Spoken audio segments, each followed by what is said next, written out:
studying the history of Poland help in combating anti-Semitism? Hello, I'm Amy Zaley with the July 12 Jerusalem Connection Red Alert Report. Over the past 10 or more years, our weekly videos seek to highlight issues surrounding anti-Judaism, anti-Semitism, and anti-Zionism, which are bundled together in various ways and pervades our culture and our society worldwide.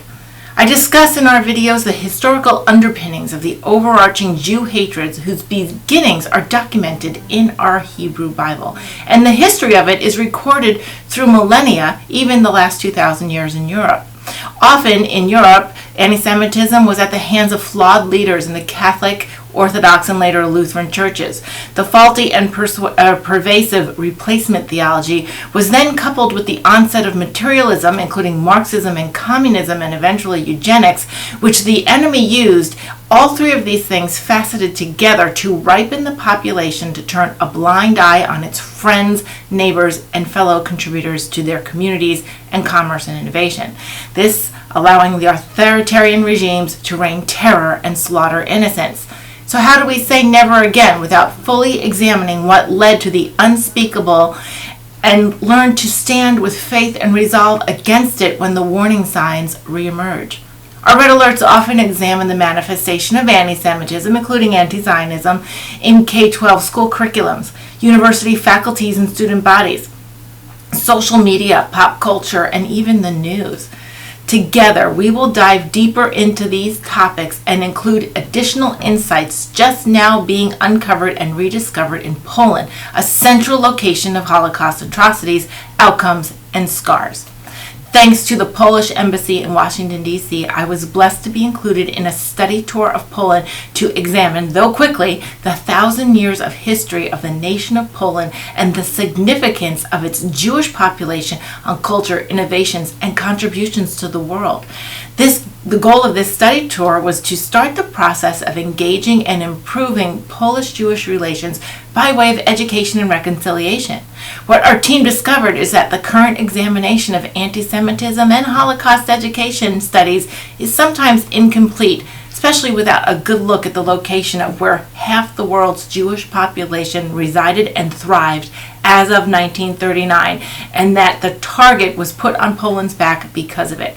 Squeezed by the anti-Judaic drumbeat of the Nazis to their west and the communists to their east, Poland's people, both Jew and Gentile, were doomed as targets.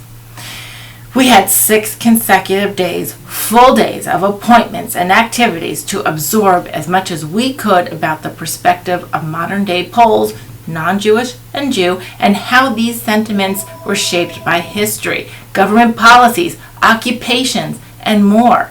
Poland is a nation with 1,000 years of history, but only 33 years as a free and democratic nation.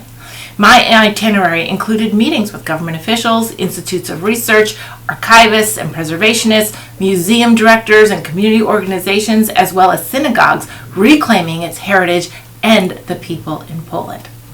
We traveled through Warsaw, whose complete devastation after World War II was not just physical but also spiritual. Warsaw, whose Polish presence contributed to a city whose education and innovation were nearly unparalleled prior to 1939, and Kristallnacht. The small town where the Nazis commandeered a Polish military site as their central and largest death camp, known as Auschwitz, was a place where, as of 1939, was 60% Jewish. The community's population was 60% Jewish, and now there were 0 after 1946. Krakow, whose history dates 1,000 years, saw its Jewish citizenry either discriminated against or preserved, depending on the decade. Over the next several months, I will be including in my Red Alerts the findings and insights I found in Poland as I met with these archivists, museum directors, official government ministers, and the remnants of the Polish population who are rediscovering their hidden Jewish roots and reviving the dismantled Jewish roots of Poland. Many of these new connections will be guests on this program to share their insights and expertise. These discoveries and new connections will also be incorporated into our educational outreaches and content for use in schools, churches, community engagements, wherever the need finds itself. We hope to discover is how and why we as Christian Zionists must be aware of the entirety of the Jewish story, the story of the Jewish people, so that we can approach our solidarity with love, understanding, and true friendship to fulfill our mandate as given to us by God, by Yahweh. Shavua Tov, and have a great week.